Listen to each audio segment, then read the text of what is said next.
Is that set? It's ready to go? Nobody touched it. All right, Melvin, lights please.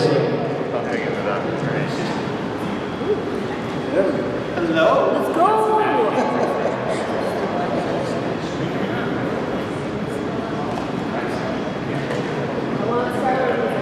Welcome to our new content space.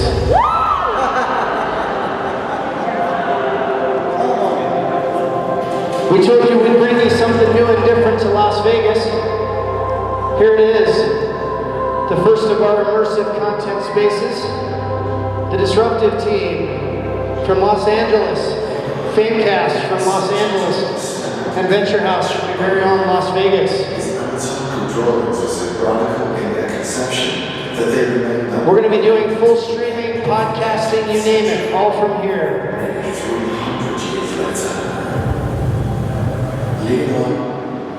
Little party we threw the other night for some of our marketer buddies. Little jungle party. Woo!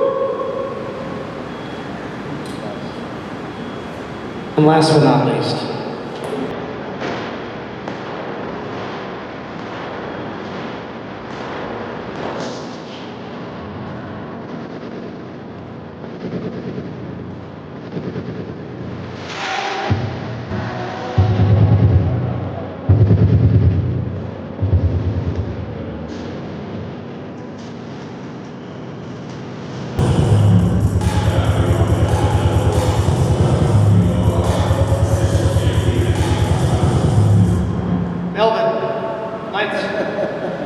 all right, I think you guys get the idea. All right, we want to thank a couple of people that helped to make this happen tonight. We've got some new partnerships. We need an extra chair up here. If somebody can give me a chair up here for Mr. Melvin Valentine Jr. All right, I want to thank our new partners here in Las Vegas, Nathaniel, Paul, and of course Michael from Disruptive. We're very excited to be new neighbors with you guys. Actually, James, you're going to sit in the middle. And you guys already know the Venture House team. You guys already know what we're up to here. You know that we're here to create founder funders. You know that we care about helping founders get capitalized, get supported, get backed, and then exit their companies. That's what this is all about. This is a new space for founders to create content, to share their vision, share their innovation. We just ran a pitch event last week.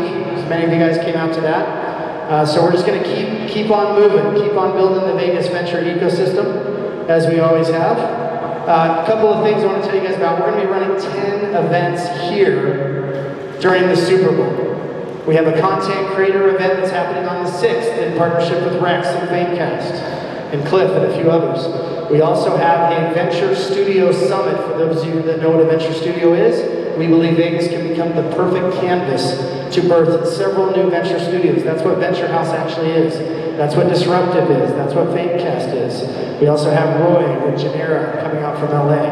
And we're going to be bringing the biggest and the baddest venture studios in the country out to a venture studio event on the 7th. These are the types of groups that have birthed companies like Dollar Shave Club. That $1 billion deal came from a venture studio that actually ran it from internally. So that week we also have a double-header pitch event that's sports and wellness related in partnership with our very good friend Abby. All these mirrors you see in here, you tell the mirror what your ailment is and it connects you in a marketplace to 70 different wellness providers. That's just the beginning of what AI Wellness is doing with Abby. We also have an event on the 10th where we're doing Guinness Book of World Records run for something wellness related. I can't remember at the moment what the record is, but we're going to smash it, whatever it is. And also, guys, tonight, this kind of came from a concept of a conversation that Rosalie, Chris, and then Josh got into at Tech Alley. So we'll say hi to Josh and word to Tech Alley for kind of inspiring this. We're going to get into some intros real quick, guys. As far as rules go, you guys just need to be quiet. That's basically the bottom line. We're going to try to record this, and if you guys are not quiet, it'll be very difficult for us to do that. So we appreciate you guys' patience. This is supposed to be fun, it's supposed to be informative, and I'll just say from a venture capital perspective, I used to say that the internet was the biggest, then blockchain came along. And I believe that was the biggest invention, and I still really believe in it. But I don't think it's going to move at anywhere near the blinding speed that AI is going to move. If you guys are not paying attention to AI, it will change every single one of your lives. It has the potential to change it for incredible wealth and opportunity and freedom. And it has the potential to be very, very dangerous as well. And so it's something that you need to be paying attention to, because it is going to start to flatten the access to those that are good and those that are nefarious. And so if you guys are interested in doing a deeper dive, we have some audiobooks we can send out to you from the people that actually created AI in the beginning, DeepMind. There's a really powerful book on the topic that you guys can take a look at. Okay, really quick, I'm going to do an intro for Mr. Chris right here. Mr. Melvin Valentine Jr., you guys know him and love him from North Vegas. He's going to introduce Mr. Joshua Stacy. We're going to have some opening remarks on both sides, and then we're going to have questions. Mr. James Roop here, we mountain bike together, can't remember your name, is going to be asking the majority of the questions. And so we're going to do that for a while, and then they're going to have some closing remarks. And are you guys cool with the gloves kind of coming off a little bit? You guys okay with it being a little spicy?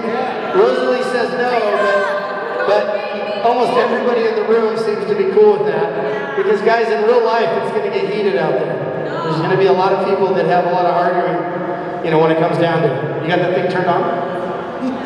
Turn it on. Turn it on.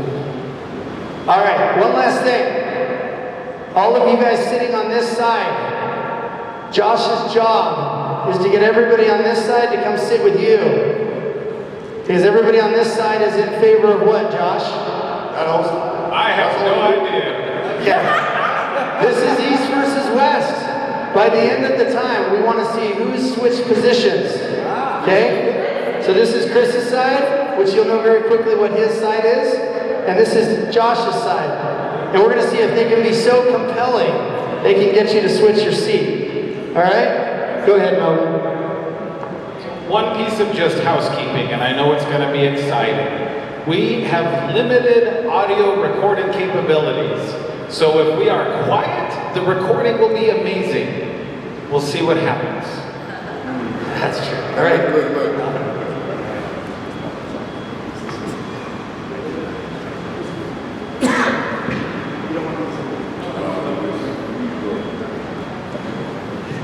All right, listen, I'm really super pumped. Make some noise for this great debate. Clap it up.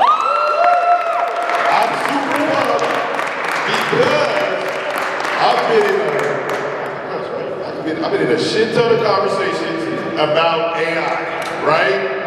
And I don't know, I lean to the whole dystopia version. Terminator's coming, right? I talked to my man Josh, he has some very persuasive arguments. This is what this debate is about. Okay, got this side, we're talking dystopia, and we got Josh right here talking utopia. Make some noise if you're for the utopia that AI is going to save humanity and take us to a whole nother level. Make some noise. Are you there?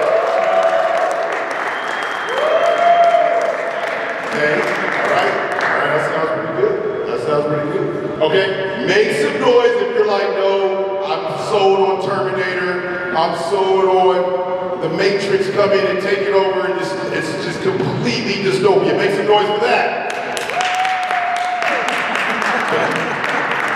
Well, we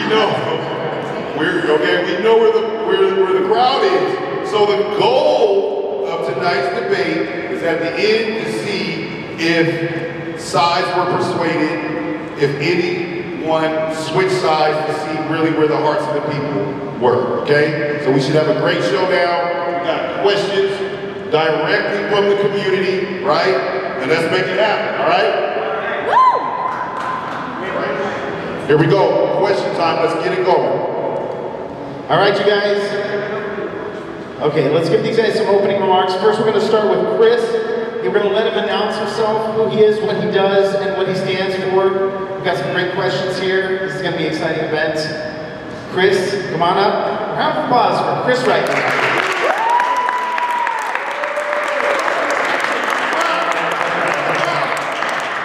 My name is Chris Wright. I'm the founder of the Artificial Intelligence Trust Council. So, not sure if you guys have heard of that organization, but it's an organization that is designed to bring trust back to the internet. Yeah, so we're bringing trust back to the internet in a very unique way. So basically, we're giving big tech a run for its money. So we're anti-corruption, we're anti-big tech, it's control of your metadata, and what we're about is truth and honesty and also transparency. And that's one thing that's really missing today on the internet. And your ability to trust content that you see online is going away, right? Your ability to determine what is real, what is fake with AI, it's becoming more and more difficult to determine. Everyone can kind of see that. So the Trust Council is designed in a way to bring trust back to the internet. So we can get into that more later, but I believe that AI is a powerful tool for good, but it could be an unbelievable tool for bad. And it depends on who is in control, right? So there's two futures that we have. One future is a utopia, like we said, or a dystopia. How that goes is up to us. It's up to each one of us today to make that commitment on how we want this future to unfold. And so it's a very special position that all of us are in.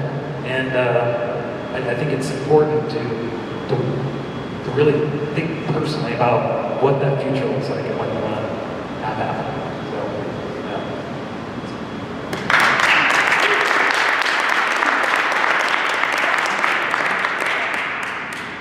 All right, they're timing me, they didn't time him, that's fine. My name's Josh, I'm the CEO of a really cool technology company called Big TB. We are working on democratizing access to information, technology, and opportunity.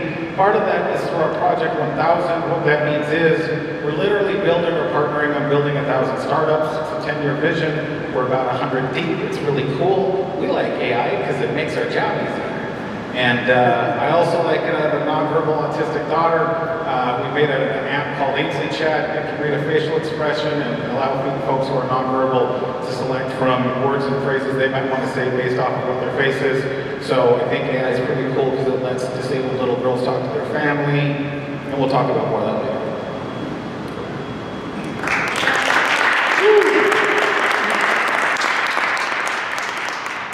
You guys, this topic is near and dear to my heart too. Working with technology in the blockchain space and now seeing AI unfold shows that we have a real stack of a lot of powerful tools in our hands.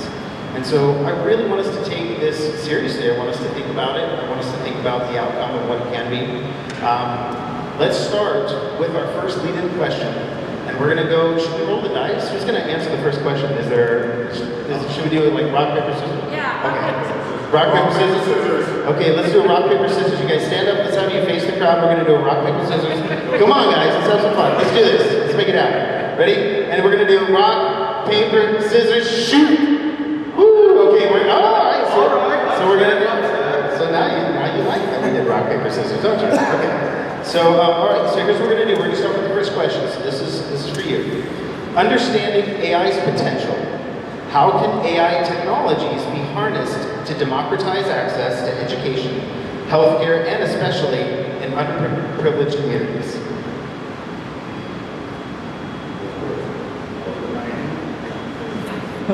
It's a damn good question, and thank you for it. So there's a really cool startup right here in Las Vegas.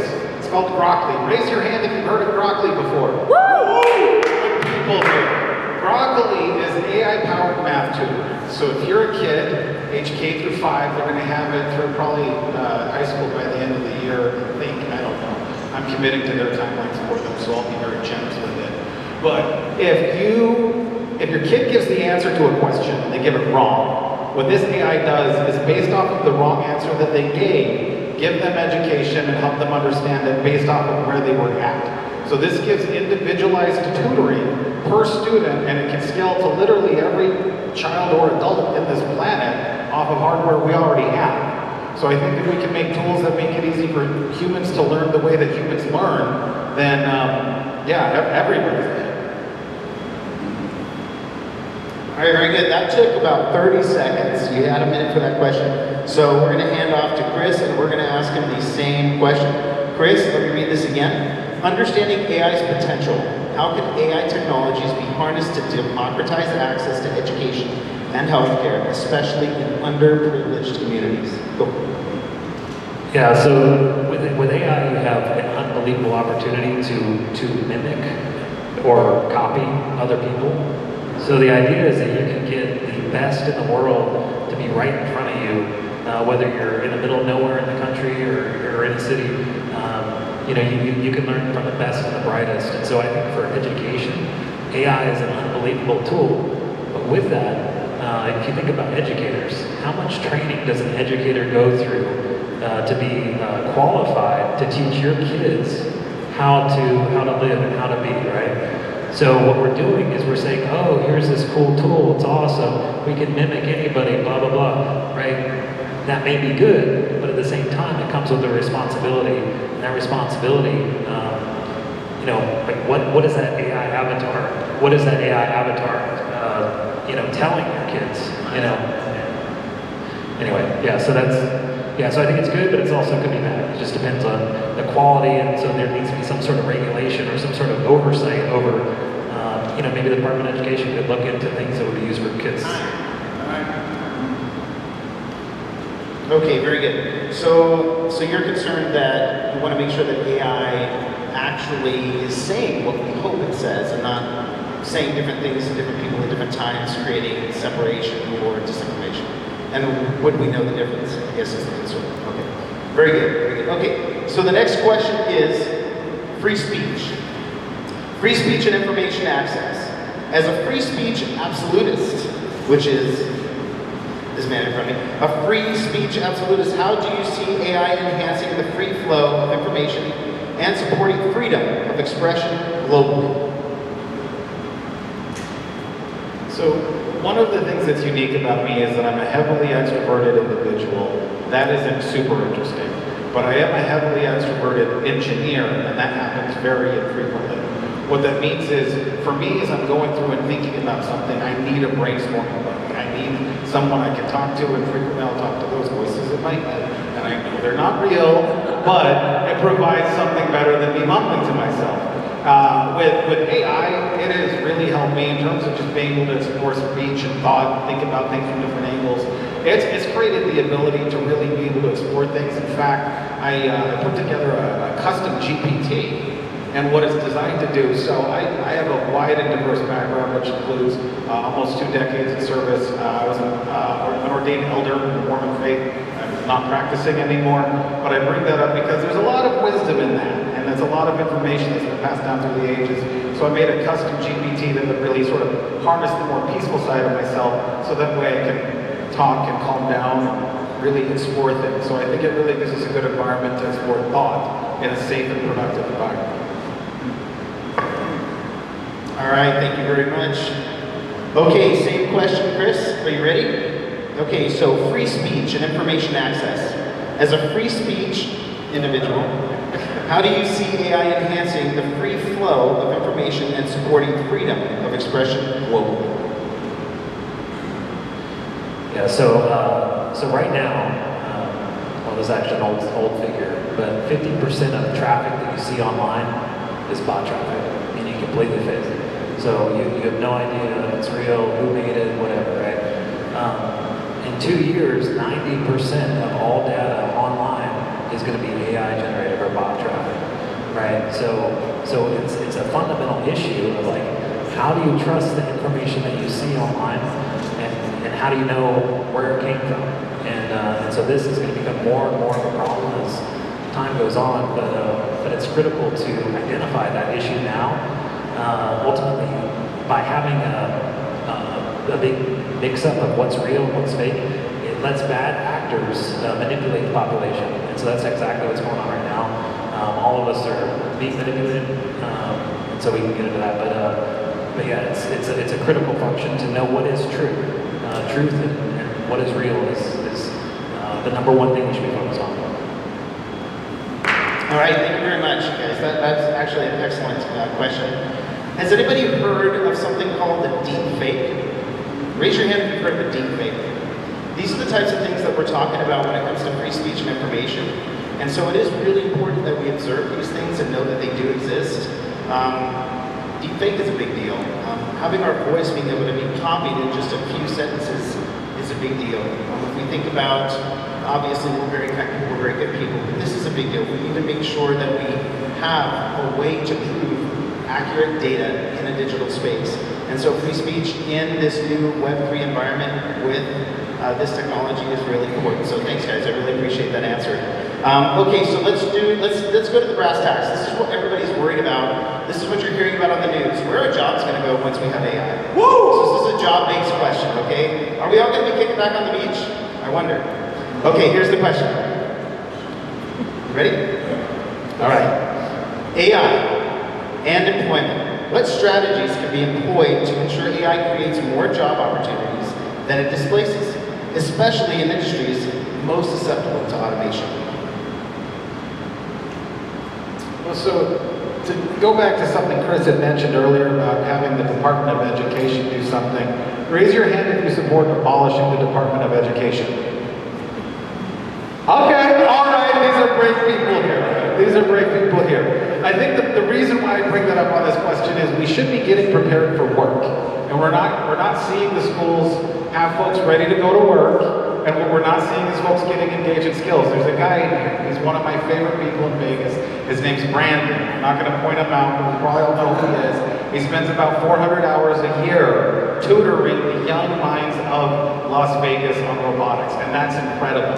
And if we're teaching skills that are useful now to employers that are useful now, that can create value now, employers will want these employees wherever they're getting that education.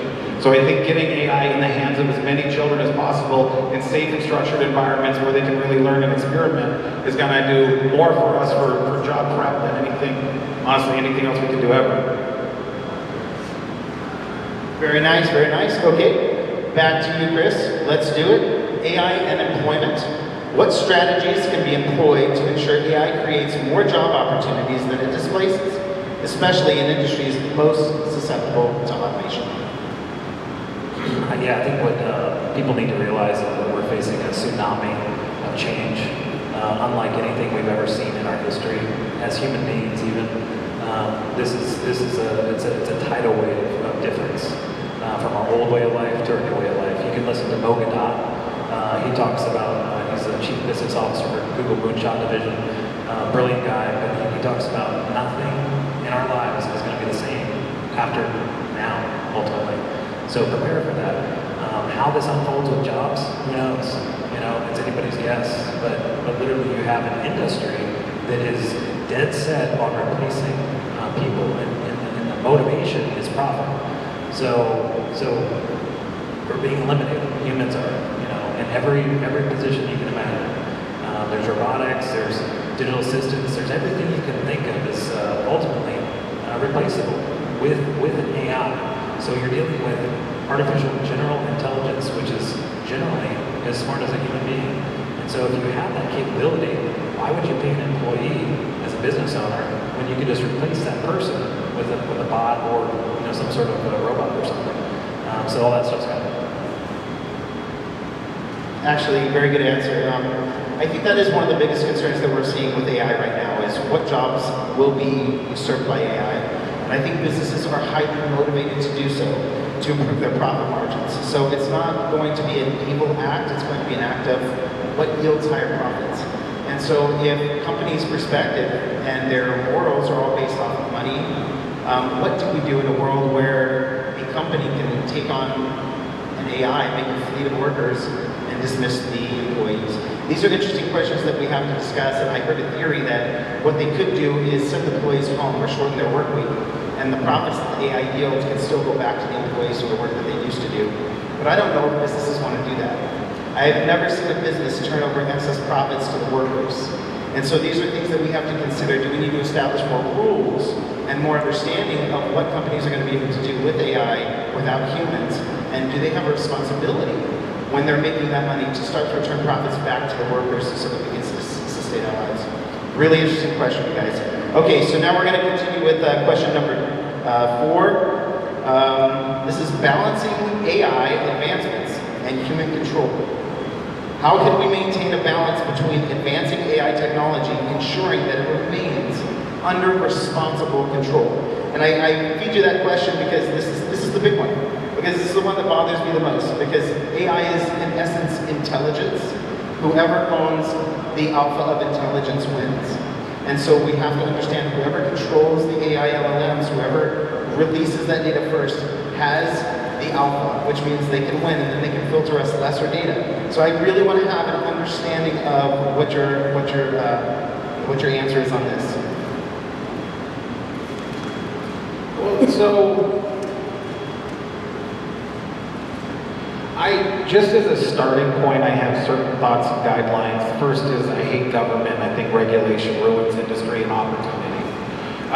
There was an issue raised by Chris about deepfakes and who controls things. Raise your hand if you think that the federal government uses the internet to manipulate stories. Okay, we got a good crowd here. There might be some things we disagree on, but that's a good one to bond on. So I think that the regulation ends up following in usually this almost like Animal Farm. Some animals are more equal than others, where whoever's going to say they're going to be doing the regulating ultimately wants to be, perhaps not in their version of it, but end up ultimately being the tyrant that is deciding who gets to say what, when, and how. And I think that the greater risk across the board is centralized groups controlling what we can and can't do versus a lot of the crowdsourced independents. We've seen a lot of stuff happen at really great rates. So yeah, no regulations, that's where I'm at. All right, very nice, very nice. Okay, so once again, we're gonna redo that question, Chris. So balancing AI's advancements and human control, how could we maintain a balance between advancing AI technology and ensuring that it remains under responsible human control? Yeah, really what we have are two outcomes here. One, we can deregulate and just kick the tires, see what happens. Kick the tires, see what happens, and just ride it till the wheels fall off. We talked about that last time. So that's one strategy. That is a direct path towards exactly what you're trying to avoid. So what's going to happen with that is you're going to end up with a centralized control authority that is going to control it because of the disaster that's coming. We're a bunch of kids right now. We just got a new BB gun. There's no instruction manual. We have no idea how to use this thing, and likely we will shoot our eyes out, right? And so how do you deal with that, right? You want to show mom and dad, hey, we're responsible. We know how to use this thing. We're not going to misuse it. We're going to treat it with respect, or all that kind of stuff. So ultimately, the more responsible we act today, the more fun we can have with this toy later on. And so now we've just been given the gift. We have to be responsible. All right, thank you very much. One of the most concerning things that I saw 2 years ago was the release of a magazine cover on, I believe it was, it was a big one. Anyway, it was a large publication. I can't remember exactly what it was, but it was the top 50 AI companies, and the title was "Who Will Control AI?" And they didn't think it would be people. They were saying a company is going to be controlling AI. And so if you consider what I said previously, whoever owns knowledge will win. There should be considerations on how we release the data that AI is giving out, and we should be able to. It should be transparent. These are things that will very easily go under the curtain, and we have to know that this is a danger, that this is a risk to all of us. Not that we are going to blow ourselves up, but we need to make sure that we're not gently and strategically ushered out the door of control while AI slowly makes moves over generations. What if they do small moves over 50 years or 100 years to read control over certain things? If you look around, you guys, that could be what's happening to us now.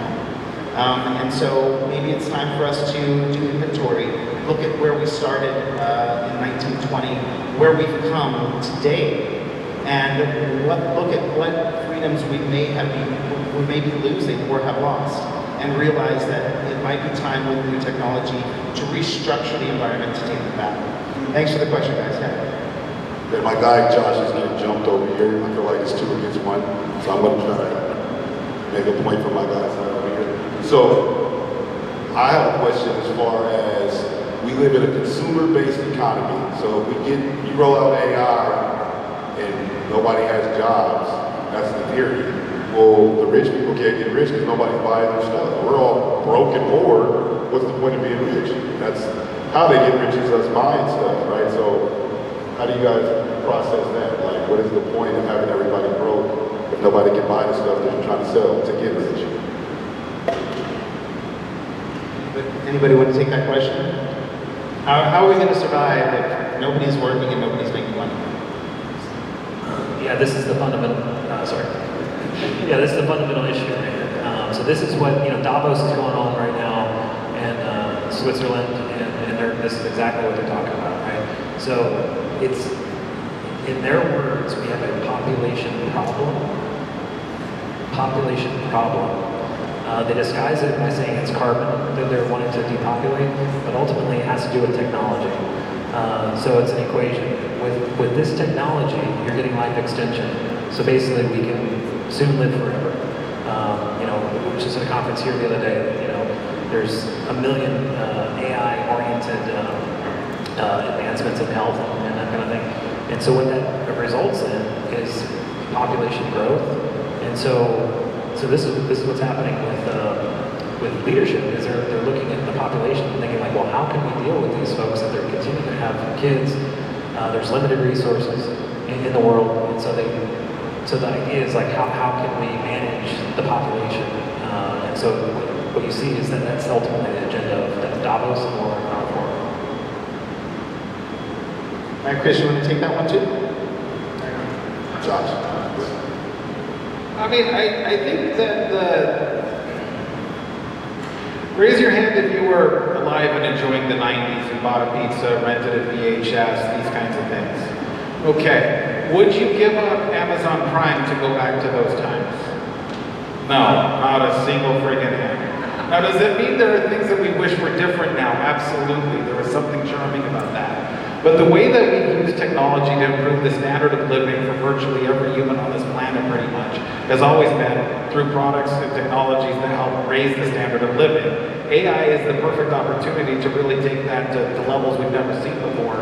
Realistically, within 10 years, we could have poverty. And so, yeah, I mean, raise your hand if you think I might be right, that within 10 years we could have poverty. 20 years? 100 years? It's a permanent condition and we're all stuck. All right, I'm seeing some nods on that one. All right.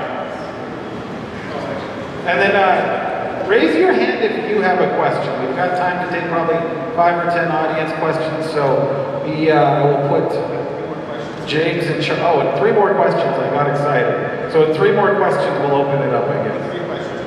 Yeah. Think of those questions. We're coming back to you guys. Okay, so this is going to kind of pivot from where we left off. So the next question, Josh. AI's role in global challenges. Can AI play a pivotal role in addressing global challenges like climate change? And if so, how? Oh boy. Raise your hand if you think climate change is a hoax. Oh! Oh! That happened. All right, for those wondering why I raised my hand, it's because of acid rain, the ozone, the polar bears in New York and California, they're going to be falling off of the ocean. I'm not saying there aren't problems. I'm saying I've heard this propaganda before, and I'm skeptical now. So if we take a look at the whole climate change argument, I'm going to separate this a little bit here. I'd like to think we can all find common ground. Raise your hand if you think we should not put poison in water. All right, good. All right, raise your hand if you think that we should consider if we might be doing things that will hurt the planet. See, we've got a lot of common ground here. We can't even find that kind of common ground on that. This division is what's killing a lot of the arguments and discussions. So I would say, like, I'm an engineer.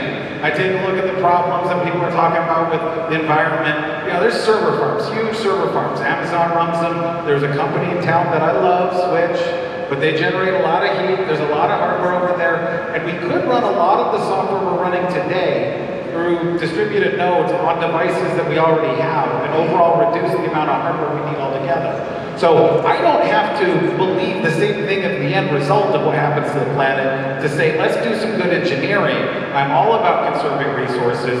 We should be able to have unlimited amounts of access to resources. I don't think we have an overpopulation problem. I think we have a lack of application of technology problem. Woo! A lack of technology. technology application problem. I like that. I like that. Well, now, this can spin off in so many directions too, because why aren't we using the technology? It's because other people have their hands in cookie jars, right? So they don't want to change the status quo. Okay, all right, back to you, Chris. So, AI's role in global challenges. Can AI play a pivotal role in addressing global challenges like climate change? And if so, how? Yeah, 100%. Yeah, I agree. We have a technology application problem. We're not using it wisely right now. We have all the tools available to clean up our environment with AI and just solve the protein folding problem, right? That's a major milestone in technology. But what these technologies will allow us to do is to actually clean up the environment. But at the same time, you can look at where we're going today, and there's unbelievable pollution, unbelievable harm to the environment caused by industry. And so as I look at AI, and if it's used responsibly, it's really a wealth issue, because with AI tools, you can empower anybody. You could be in the middle of nowhere, some country, and actually be able to start a business and run just whatever you can think of. You can be successful. You don't need a lot of resources around you, and so ultimately that creates wealth. Wealth creates a clean environment at the end of the day, as long as it's done responsibly. And going forward, I think that's one of the major things that AI can be used for in a positive way. Great idea. Great idea. 2 in 1. Very good. Okay, so I totally agree, and I am worried about how we pollute our environment. I think it is important that we start to look at how the algorithms can make quick changes to improve things, simple things. I don't think we're going to restore the ozone layer, but I do believe we can work harder on cleaner forms of energy and better applications of technology. I think a lot of resources these days are wasted. I'm talking to Josh Levitt just to spin a little bit about how even Nevada spends its funding for teachers or for business. And he, just through looking over it, there's tremendous waste. Money purposefully goes to the queues, sits there, and then just gets redistributed into other areas for nonsense. And I believe technology has the ability to trace these things, follow these things, reallocate these things, and I think AI can have a strong hand in that. So yes, I also support that, guys. Good job, good job. Okay, so the next question is the public perception of AI. So this one gets a little dicey because we do have people that believe AI is a problem versus a solution, and others that think the opposite. So public perception and AI literacy. How can we improve public understanding and literacy of AI to foster more informed discussions about the impacts? What can AI really do? Oh, Chris? Say that one more time. Okay, ready? Okay, the question again. Public perception and AI literacy. How can we improve public understanding and literacy of AI to foster more informed discussions about its impacts? Yeah, that's the truth. The truth is number one. Get the truth out, and that's something that's been suppressed, and everyone in here should be aware of that. I got into AI last year. So I'm kind of new at this, but I was at the very beginning. I was at the very first ChatGPT conference that occurred here in Vegas. And so you look at the technology, you look at where it's going, and it's question. I'm sorry, that's what I tried to find. The perception of AI. How can the public understand AI literacy, foster that discussion? Yeah. So I met a lot of people at that conference, and what they told me were horror stories about what AI was doing. AI hallucinates. AI lies blatantly for no reason. It's a black box. What goes into it, people understand. What happens in the middle of the black box, no one understands. No one gets it. So these horror stories were told to me about a year ago, and so it's been shocking to me to see how this technology has been so revered. But I'm seeing like, oh my God, there are massive holes in this technology. There are massive risks with this technology, and there's a massive unknown. Literally, like the developers of this technology have no idea how it works. I mean, they know somewhat how to put it together, but what goes on in the middle of that black box, it's an unknown. All right, Josh, same question, bud. Want to read it or you got it? So maybe Chris doesn't know what's going on in the black box, but some of us do. Because I talk to it and work with it. This is the thing. It's got a little personality, and it's got different flavors. I'm sure Brandon's familiar with it. He's got a voice in his head for GPTs and whatnot. It's like talking to someone who is simultaneously brilliant and cognitively challenged at the same time. And I think that the best way that we could help improve AI literacy is the same way that tobacco got kids smoking. You just give them exposure, get them playing with it, get them engaged with it, right?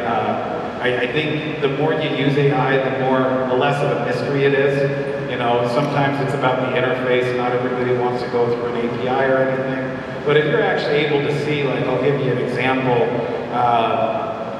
You know, there's a tool that we've got that we're looking at the application of medical imaging. So AI is uniquely capable of interacting with computer vision and software that's designed to let computers actually read medical imaging. So the question of the future of work, we'll tie into that one a little bit here. What's going to happen is instead of going to the ER and waiting there for 8 hours because no one can read your imaging, they can have the device read it right off the bat and you can have access to that care. We have, in the legal space, we have a similar challenge where we have, if there's about 500,000 attorneys in this country, we could argue about that number a bit, but that would mean every one of them has 300 Americans that they need to be a client for in all of their legal needs, and it's just not enough experts for the amount of demand. So with AI, we're actually going to be able to see folks engaging with tools that are going to help them be less reliant on already overloaded systems, such as medical, healthcare, and education. Very good, very good. That's a huge point, you guys. I was in medicine for 25 years, and being in the ER for as long as I was, it is a bottleneck. People just can't move quick enough to meet the need of what patients are needing. And we've had patients, we do have patients always sitting in the ER for 5 hours, 10 hours, 8 hours, all because something just needs to get read or done. And I know for a fact, integrating AI with that, in fact, you guys can look up Amy. Amy just came out and it's beating doctors across the board, giving better diagnosis much quicker, and it's ready now. Okay guys, I think we lost the mic. There might be. Okay, that's okay, we'll just continue without the mic. We'll just be good and loud. You guys have been great at being quiet, so this recording on this camcorder. Good job, guys. Good job. Okay, so we have 2 more questions. The last question is a regulation question. So regulating AI, what kind of regulatory framework might be necessary to guide the development and use of AI while preserving innovation and free speech? Who wants to take that question for us? Chris? Yep. Great.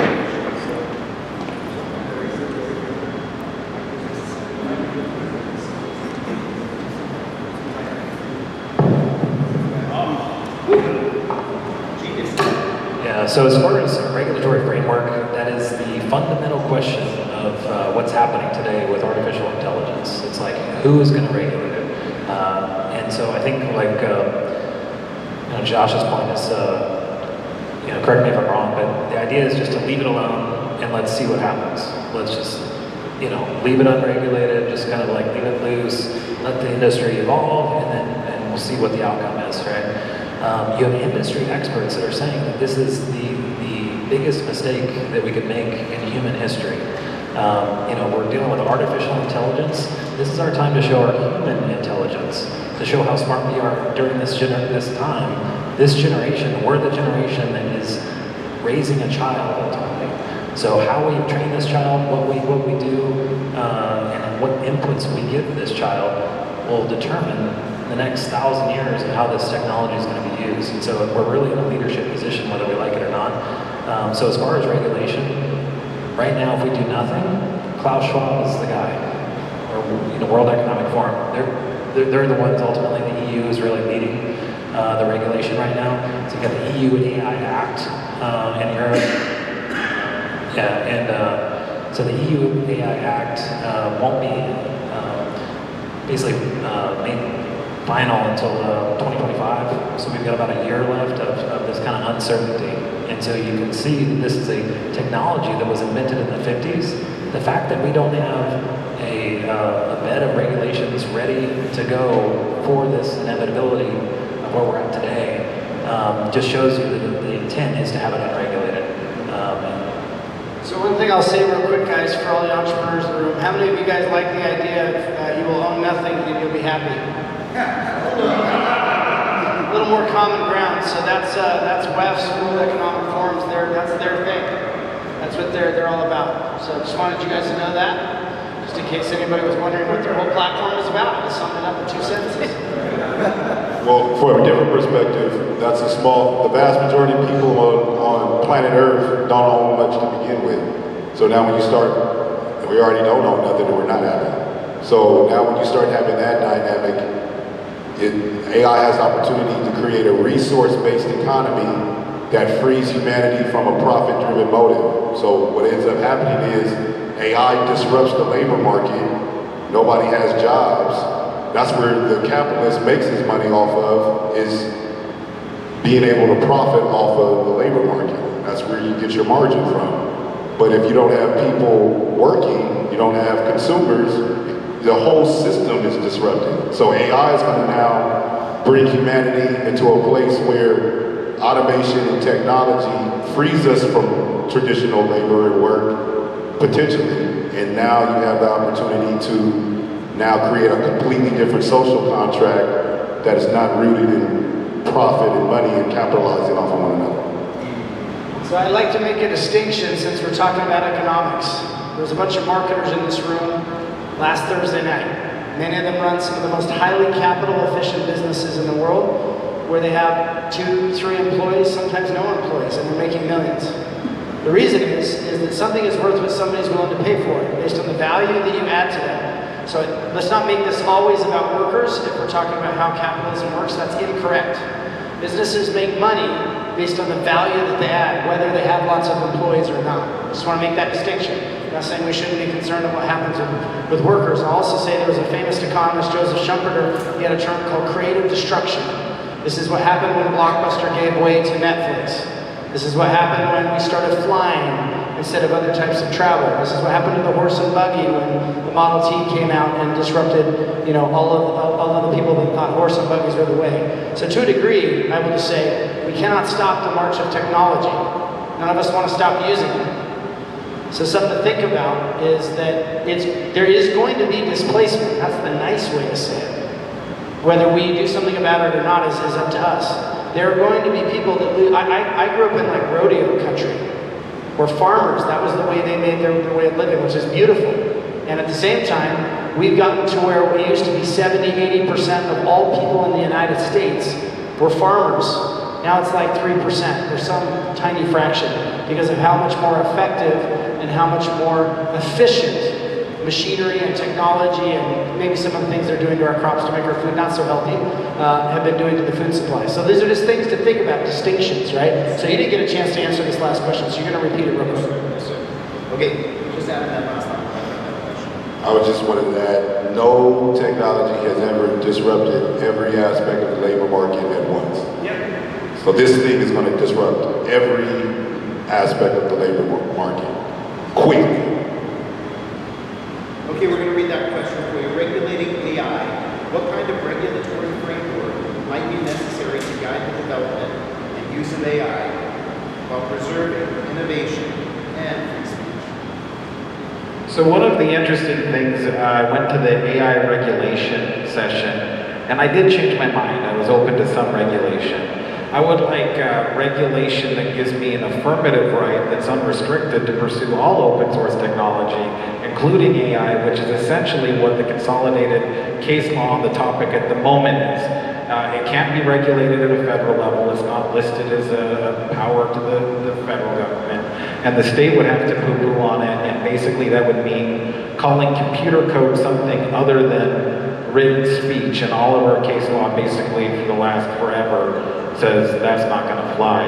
I do want to take a look at that industry experts argument. It's one of the most popular and I think most insidious logical flaws. The experts agree that they're experts. Of course they do. What are they going to say? We're wrong sometimes?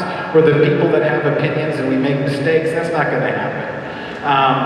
With the practically speaking, there was a similar sort of path with intellectual property with the GDPR that the EU passed, and a lot of websites you'll see, they'll say you need cookies and we activate this, and you can also download your data, all this other stuff. I operate exclusively out of the US, which means I don't have to comply with any EU laws. And I think that if EU is going to be passing AI laws, that's going to gimp technology over there, that's going to keep them behind on this digital arms race of learning new technologies. So I think for regulation, we need to make sure that, you know, our government's aware of the fact this has already been established, we can do it. All right, thank you so much. That's a great answer. Yeah, I think the only constant is change. And we are going to see this technology revamp everything we do in every way that we do it. Every single person in here will be affected by AI, whether you start to use it in your daily life or automation starts to come through your phone. Everybody. And so we need to make sure that when we deploy this technology, we do it in a responsible way. You're right, it's the first time we've ever had to pre-think about this. Usually we've been able to run fast and break things and then fix it. The problem is we might find ourselves in a trap that we can't get out of if we don't start to employ these things now. And that's the important thing, and that's why we're having this discussion. One thing I'll say is just because we choose to do something, either to stop it or slow it or be more mindful about it, does not mean that the adversaries that want to attack any given country, any given government, any given group, any given race are going to comply by those standards, opinions, mores. So this is something that we get to think about. It doesn't matter whether we regulate it or not. We're not saying we should or we shouldn't. It's the topic of conversation. I'm saying there are people that want to take our freedom in our lives and the things that we hold most dear, regardless of what we choose to do. And we have to understand that for the first time in history, access to technology will be completely flattened. Now with it brings this beautiful wealth transference like the world has never seen ever before. Like for example, you go down to Colombia and you say, well, it's not cool that there's 30% poverty here. Yeah, it's not. Let's continue to close that gap. If you went there 30 years ago, it was 70% poverty. What AI is going to be able to do is it's going to be able to close these gaps in productivity in the blink of an eye. It's going to happen inside of the next 10 years.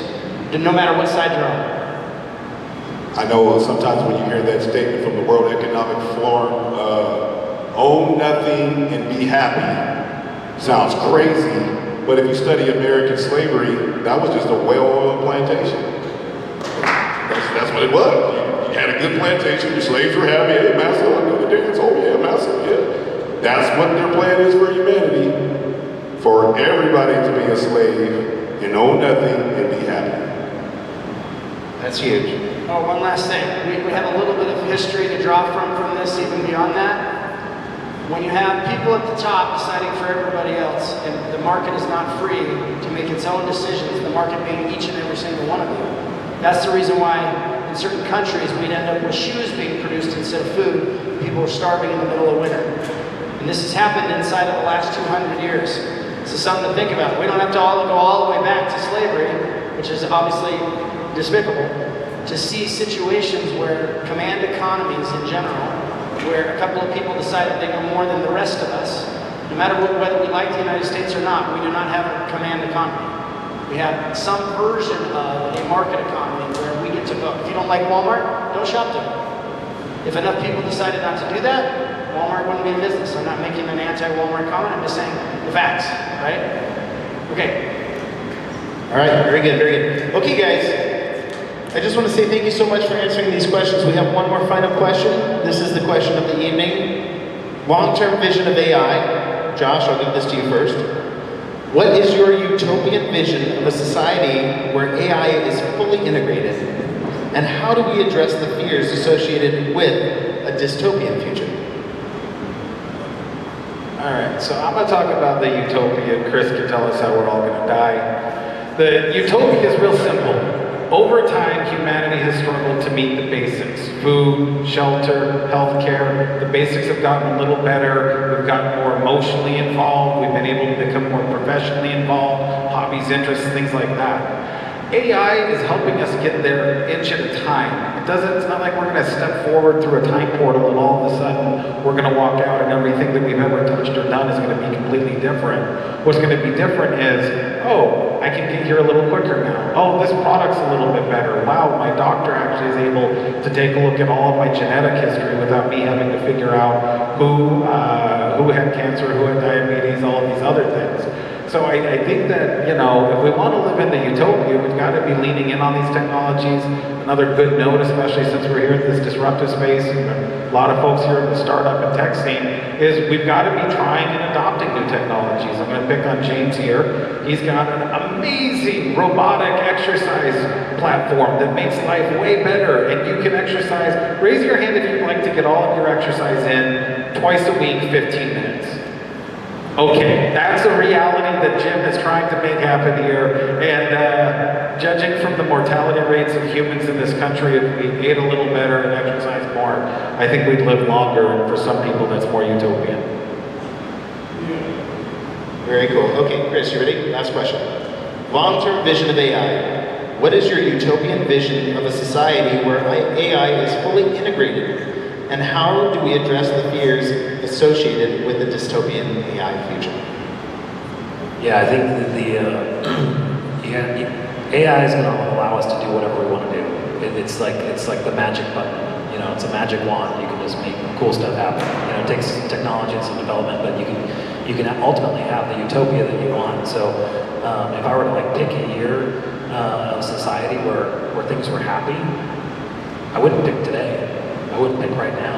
In fact, I would say technology has caused a lot of issues to make us less happy. And so I think that if you're going to use an AI and use a technology to have a happy life, it needs to support families. It needs to support that nuclear family, that core structure of the world. And so it's and so however AI can support that and bring people together back to a community where we can sit face to face and enjoy each other's company and have leisure time and not be stressed out all the time, not work so hard. That's a beautiful future. So I think a future like that, is one that I would want. Something where AI is like just a helper, but it's not costing us our humanity. And so that's obviously. Guys, the thing about AI is it promises a lot. It promises us more freedom, and it also promises us a lot of pain, death, and destruction. And I think we're going to experience a lot of both coming up. So it's going to be interesting. I cannot stress to you enough as a VC, as someone that spends time looking at trends and technology. This is what I've done my whole career, fintech. You should not underestimate what AI is about to do. It is that big of a deal. It's going to change the game completely. Okay, we're going to switch up before we get to the questions real quick. First of all, we're going to hear from Josh Levitt from Tech Alley. He's going to come up as a technologist. He's also running for senator. So if you guys want to see somebody from the startup community and the small business community win the senator, make sure that you connect with Josh and find out what you can do to support him. We're going to be doing a gathering, get together here in the next little while. So, Mr. Josh, tell us just some of your opinions on AI, what your gut feeling is. Brandon, you're next. You're going to come up and share from your perspective since you work with AI every day. Woo! Appreciate it, Kurt.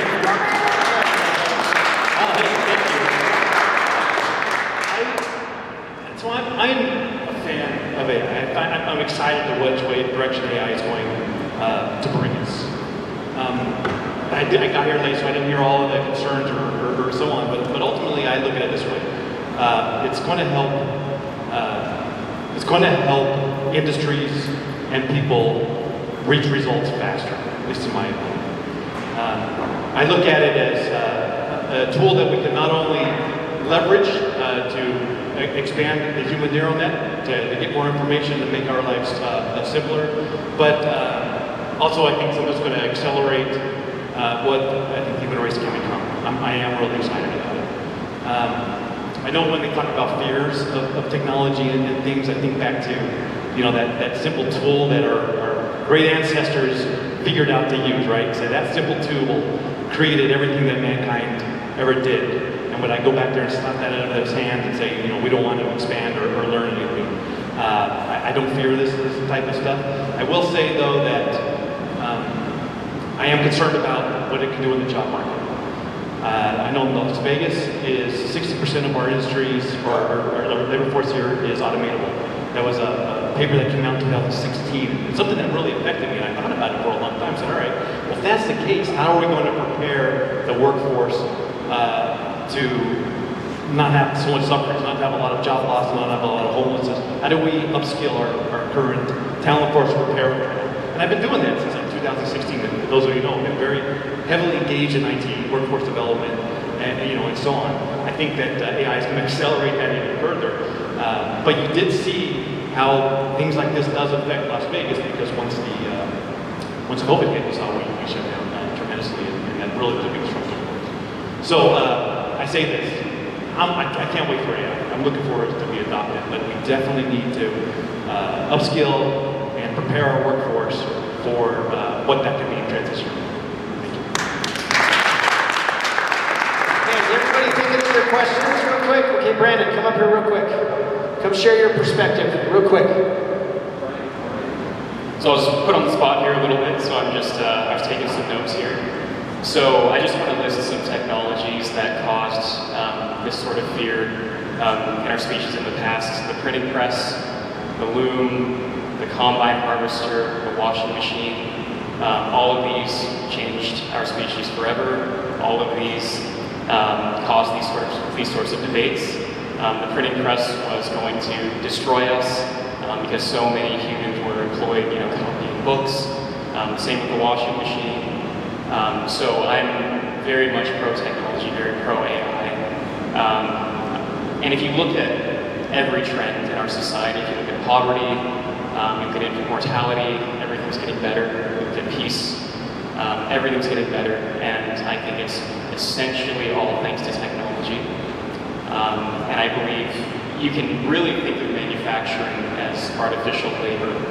When you look at the combine harvester, which took humanity from the agricultural era to the industrial era, that was essentially artificial labor. And yes, it displaced us, but it made us all richer at the end of the day. And I think that artificial intelligence is probably going to have an even more outsized effect. We all live like gods compared to the humans in the early 19th century. Amen. And I believe our descendants will live like gods compared to us. I love technology as well, but I will make the distinction that AI is a very different technology that everyone's going to have access to that is very different than the washing machine. Okay, you guys ready with your questions? Okay, who's got questions? You stand up and then I'll come to you and we'll answer your question. Let's have Rosalicia right over here. So listen, I know, I'm kind of disappointed.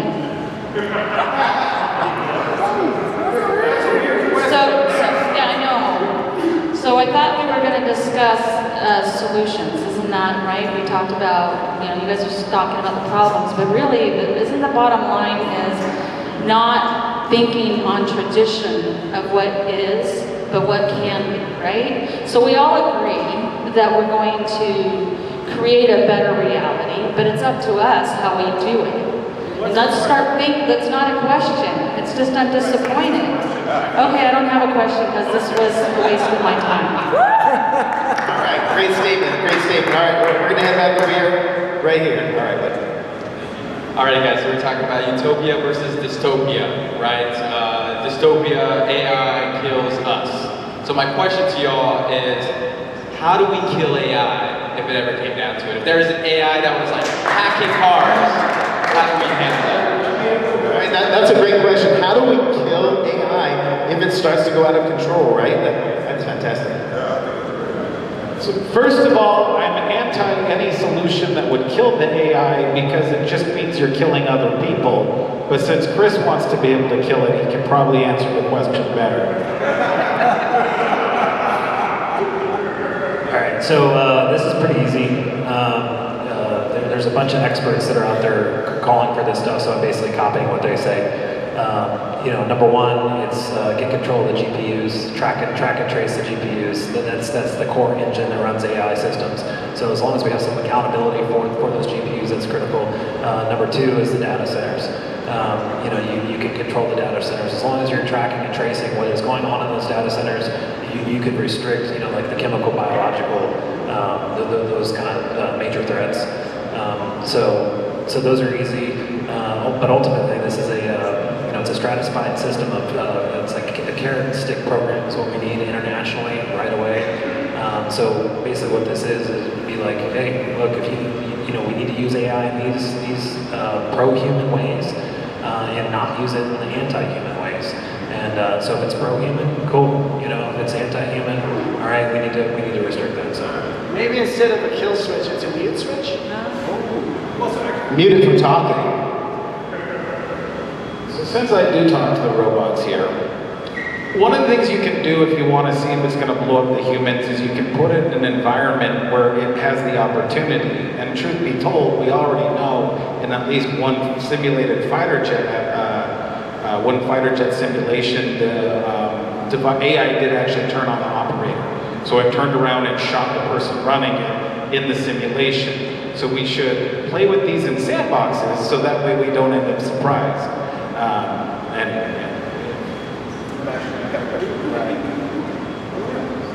Okay, what's your name, sir? Hi, I'm Matt Heck, and among other duties, I occasionally advise the United States Army Training and Doctrine Command's Mad Scientist Initiative with emerging technology concerns. And when we have discussed some of these issues, one of the things that keeps coming up with respect to AI and using targeting systems and autonomous weapons system is how you will be able to inquire why the AI made a particular decision, particularly if it is a mistake. I worked on expert systems in the late 90s, and because these systems were basically constructed systems where all scoring was made by explicit rules, that was straightforward. We're comparing floating-point numbers. These days, we're seeing things that fall out of neural networks and large language models where there may not be anything left after the decision-making process other than the decision. What standards would you both like to see for accountability and explanatory training? Woo! So what standards? Who wants to take that one first? So I love that that's a damn decent engineering question. If it does something wrong, how do we identify what it is? How do we unpack that? How do we learn from that? Part of the scientific process is wonderful. Come up with a hypothesis, test it, evaluate it, move on. If you look at the way that like quantum physics is measured, where you look at two things and you can't see the connection, and you see the way they impact each other. I think that's how you can really get what's in the black box. If you give it this information and it does X and you don't know why, if you feed it that same information again, or variations of it, you can start sort of reversing it. Imagine each of these vents here, if I threw a pebble in a hole here, it would come out of one of them. If we did it enough times, we'd probably see a pattern to it.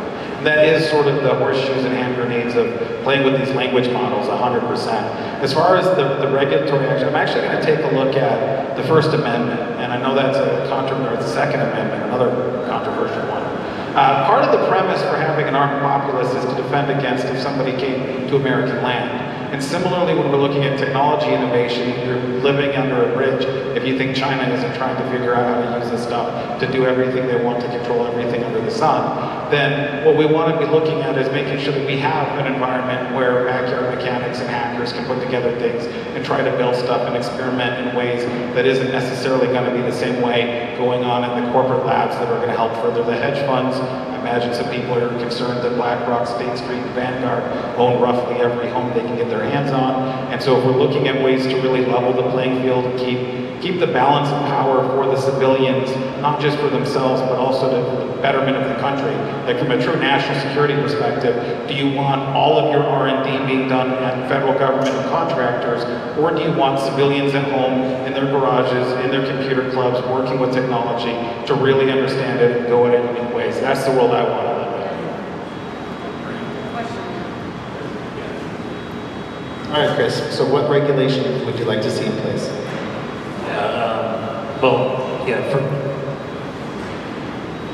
First off, we need to realize what's actually going on and have a clear picture of what the risks are, and I don't think that's really been honestly stated. So, gentleman talked about the weapon systems. That's my background, attack helicopter pilot for the Army. And then the drone warfare is really what got me into this. I was in 2012, I was in Abu Dhabi, I saw the drones coming that were controlled by AI. And there were demonstrations, there were robots, there were like ground vehicles that are autonomous, and these systems are AI systems. And so if you apply the gift of AI to killing and warfare, it takes warfare to the next level. And so it becomes extremely efficient. Right now, people are being killed by AI. You can look at Gaza right now. You've got a system that's called the gospel of all names, right? And then it is not a hardware system, it's a targeting system. And so what they're doing is they're collating data from all systems available. So it's, phones, it's audio, it's your eye movement. It literally can figure out your intent just from your body language and how you move and how you sound. So you could be, and so anyways, they're using this for targeting. And so it's this ultra efficient targeting tool. In the military, that's one of the things that we do is we target. And so you have a targeting cell. So it takes a lot of people to identify different targets to hit and stuff like that. And so with AI, that's being given to an algorithm to figure out. So the human's out of the loop. Now we have an algorithm figuring this out based on whatever the algorithm, however the algorithm was programmed. Second, you combine that targeting tool with the drone technology. So you have these drones that are these ultra efficient killing tools, and they've already started killing people. So 2021, Libyan rebel forces there, they basically bought some of these AI systems, and there is no human in the loop. It's fire, forget, and find. So what that means is you fire the munition, you forget about it, the munition itself goes out and finds the target. So there's no human, pulling the trigger. It's an actual AI. The government contractors. Well, so talk to Palmer Luckey. He'll talk to you about that. But no, it's a perfect example. So Palmer Luckey is the guy who created Oculus, the goggles, and he created a set of VR video goggles that have a bullet in it, and if you fail in the game, it kills the operator. So that is the guy that the DoD and also military, they're looking at Palmer as the go-to to create these weapons. So they're just, these are kids that are dreaming up, it's like they're playing a video game, but what we're talking about is human life. And so the skills and abilities of kids who've been gamers. Yeah, so anyway. Right, raise your hand if you still have a question. Okay, yeah, we do have a question. I promised I would pick this guy real quick, so I want to make sure we get it. All right, sir. Just tell me your name and then ask your question. Okay. My name is Miles Lee, and I just wanted to get both of you guys' perspective on what you're debating about tonight on AI with mental health. As far as if it helps advance mental health, that's all. Very good. So just some perspective, is that what it was? All right, very good, very good. Thank you.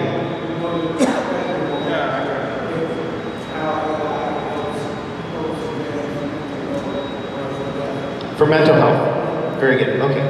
You guys got that? So before I do that, I want to make sure everybody that has a question gets to answer it. So I want to get a time estimate here. So raise your hand if you have a question left. Is that it?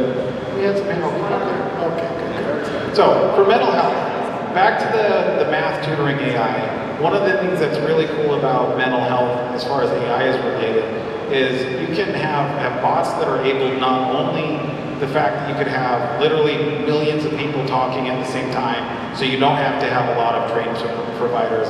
They actually have the ability to relate with where the individual is at the time that they're at, and reach out to them in the way that type of person reacts. If you think about like Myers-Briggs, there's about 16 different personality types, and a lot of us will process things differently. AI has the ability to basically profile you a little bit, and it doesn't need a lot of data, and then it knows how to talk to you, sort of meeting you where you're at. On a side note, there was a product a while ago that got pretty big called Crisis Text Helpline. And what they found was through looking at the words that were used, they could very accurately predict how far in crisis someone was versus if they were just having a bad day. So there's a lot of really good training data available for that as well.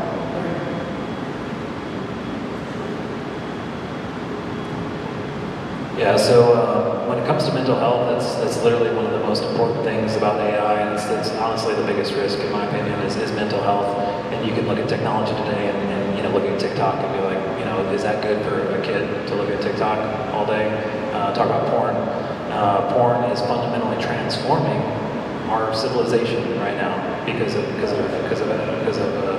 how it's changing kids and the access to it and what's happening to families and stuff like that. So mental health, if AI can be harnessed in a way to help people, use some of its capabilities to really be the best analysis tool from a psychological perspective, that's brilliant, that's amazing. That would be really cool. They could actually diagnose exactly what's going on, help fix it, help get into whatever your issue is. But whatever those systems are, they need to be vetted and they need to be qualified. And so I think that's the fundamental thing we got to do is just make sure whatever mental health tools are being applied to people with AI, it needs to be vetted. And so I think you need a community of mental health professionals to make a determination. All right, thank you. Very good. Okay, Eric, did you still have a question? One more question, guys.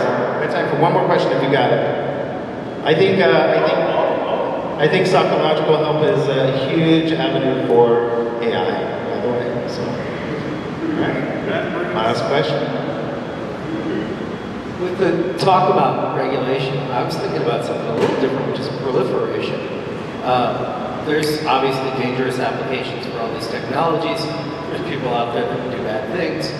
We went through this with chemical weapons and did a reasonably decent job. We did a pretty good job with nuclear, at least, But you can stop chlorine gas from being dropped. You can stop uranium from being traded. You can't stop files from being moved. You can't stop, Pretty soon it won't take the best chips from NVIDIA to make these things. So how would you deal with the proliferation of the technology to bad actors? Do you have any perspective on that? That's a great last question for the evening. That is a fantastic last question. How do we stop the proliferation of AI into the hands of nefarious actors? The biggest problem that I thought about this too is the fact that anybody can download and create an LLM, they can get an API key and they can start using AI and start building their own models under their own home computers. So that's a good question. How can we stop it from entering the hands of bad actors? So let's say we regulate it. Everybody's good, but then we have bad actors who aren't. How do we stop that? Yeah, I think that's one of the inevitables of AI, that it will be used for harm. It's already being used for harm. People are already scanning people and things like that. So, so it is a fundamental question of how do we regulate it. And so I've got a company, it's called the Artificial Intelligence Trust Council. It's a plug, but we're solving that issue. It's called the alignment issue. How can we ensure that AI is in alignment with humanity? And so one of the big things that takes it out of alignment with humanity is bad humans using AI for bad. And so the more we can have a good AI or a positive or a police AI for the criminal AI, that's something that has to happen. But at the same time, with that comes a massive amount of responsibility.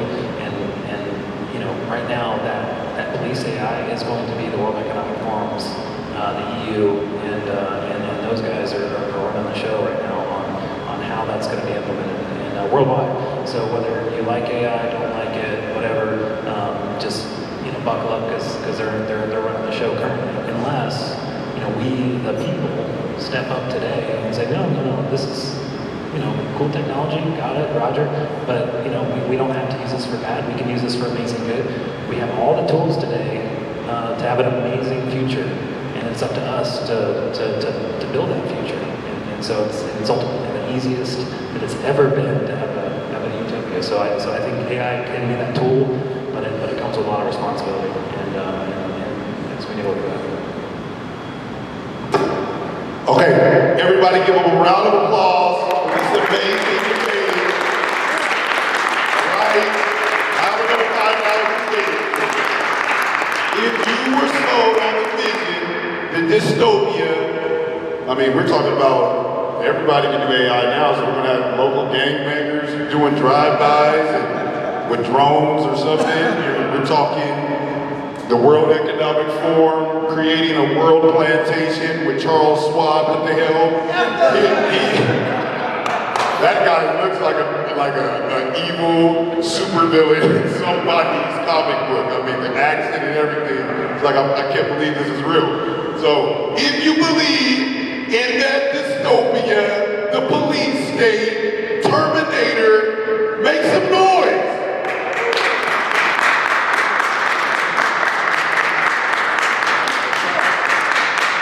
And if you believe that this is the moment that every ancient religion was talking about, Atlantis, Promised Land, the Utopia, heaven on earth, where we're gonna sit around and you see the roses and you see just, I don't know, paradise, everybody's chilling, relaxing. Why? Because AI and the robots are taking care of you. Make some noise.